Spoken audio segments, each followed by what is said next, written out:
Hello, everybody. This morning I had surgery on my foot, and it just made me think about gratitude and friendship, love, and healing.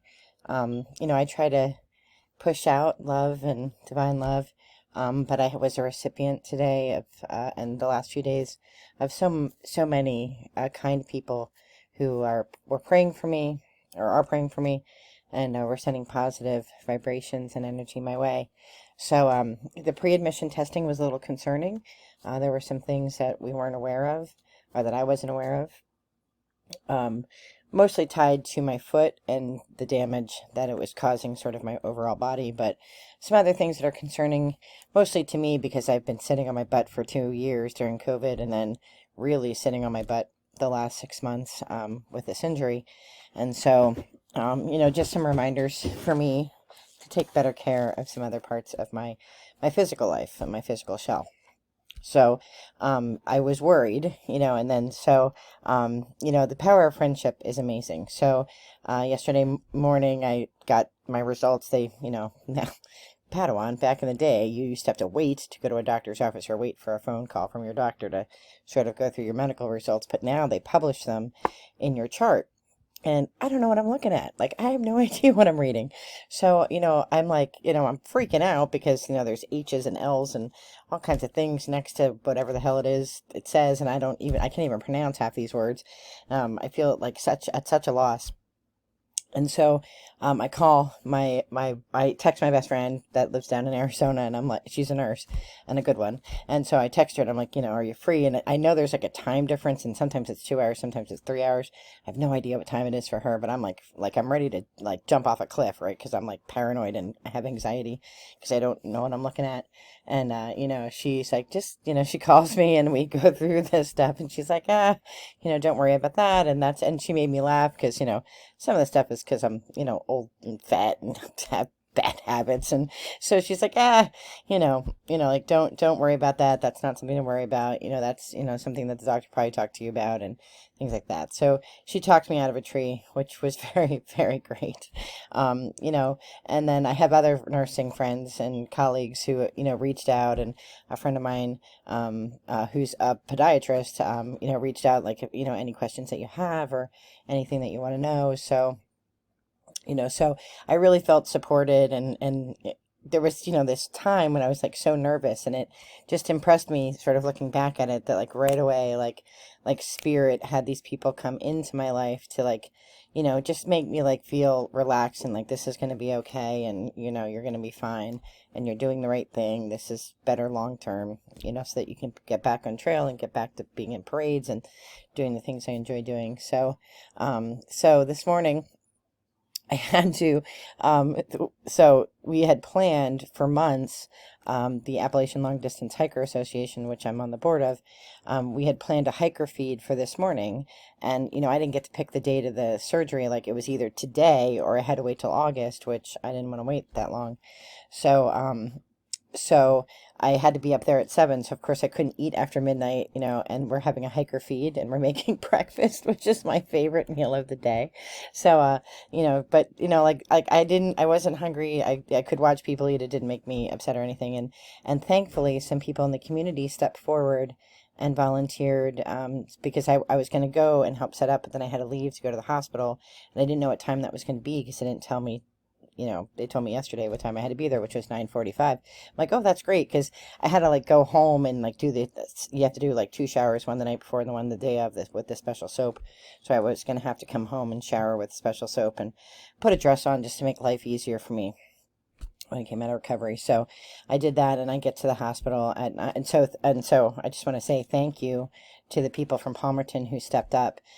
Phyllis, Louise, Tracy, and her daughter came and helped Dennis, the guy that was from Alda, who set up the tent. So I just felt, again, really supported and blessed that these people stepped forward. And the kids from the community, which is a little organization here in Palmerton, the kids made the most adorable little like hiker bags, these little hiker bags with snacks and little cards in it.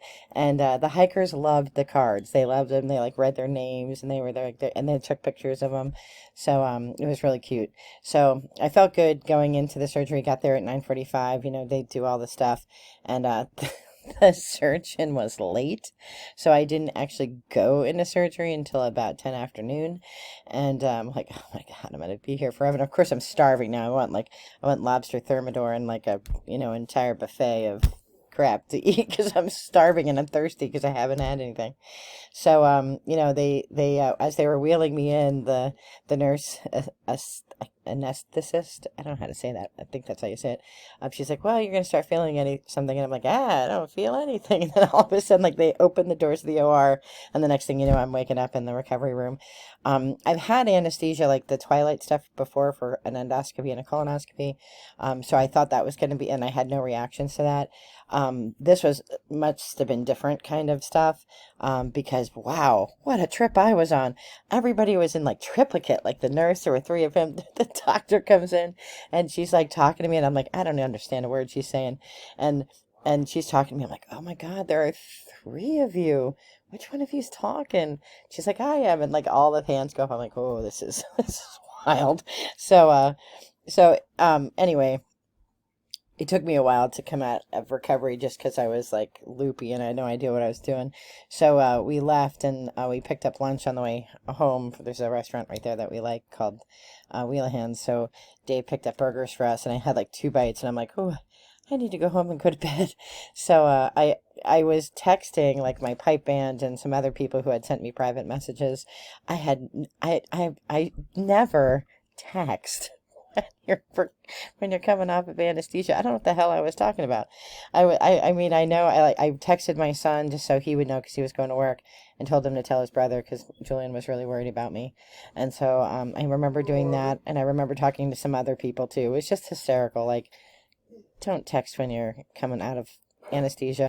Seriously, in my house, there's always interruptions. Anyway, so I came home and I was still kind of seeing triplets, and anyway, I went right to bed. I passed out on the couch, and they did prescribe me opioids, but I'm trying not to take them. I haven't taken any yet. I've been me and this bottle of Motrin have become quite friendly, and then alternating with Tylenol, and I just pretty much keep my foot up above my heart and do everything that they're telling me to do.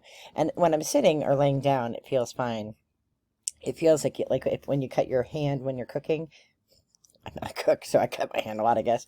It feels like that, but then as soon as I try to walk on it, then I feel it. So I don't do any walking, really. So anyway, so when we came home from the hospital, waiting for me in the mail was a box of new cards that I got.